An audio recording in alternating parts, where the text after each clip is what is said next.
The Gospel. Everyone has sinned. The wages of sin is death. Without the shedding of blood, there can be no remission for sin. But Jesus shed His blood to redeem His people. That raises the question, who are His people? Well, they are those that confess and believe in Him and subsequently follow His teachings. So let's look at some of Jesus' teachings. Do you believe Jesus when He taught that His words would never pass away? Or do you believe that His words were corrupted until restored in 1830? Do you believe Jesus when He said that the gates of hell would not prevail against His church? Or do you believe that the church was lost until 1830? Do you believe Jesus when He taught that some people would come to Him thinking they know Him because they had done good works in His name, but would be mistaken? How can this be? The Apostle Paul put it into words when he warned about people teaching another Jesus. So when Jesus taught that belief in Him is the only way to salvation, He very much meant that that belief must rest in Him as a real and definite person, and not in someone else assuming His name. And Mormonism teaches that things are true about Jesus that directly contradict the Bible. So many, in fact, that the biblical Jesus and Mormon Jesus are mutually exclusive.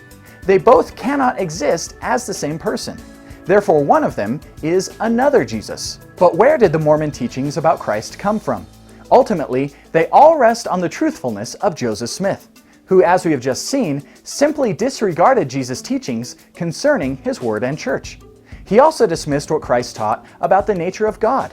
For example, Jesus taught that God is spirit, and Smith taught that God is flesh. So at the risk of rejection from Christ Himself, do you believe in the Jesus of the Bible, or in the other one taught by Joseph Smith? Allow me to describe to you the saving nature of the Jesus of the Bible. He saves you even though you don't deserve it.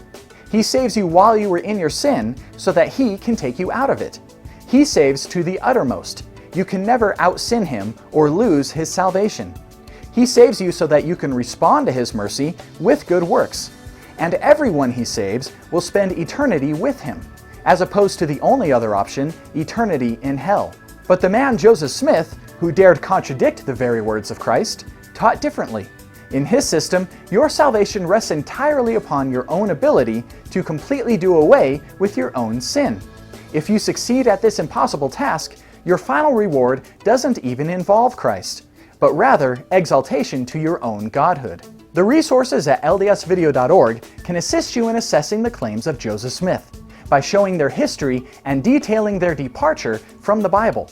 Paul warned about exchanging the truth of God for a lie, and Jesus taught that all those who are of the truth listen to His voice. So read His words in the Bible and use them to evaluate the teachings of Mormonism.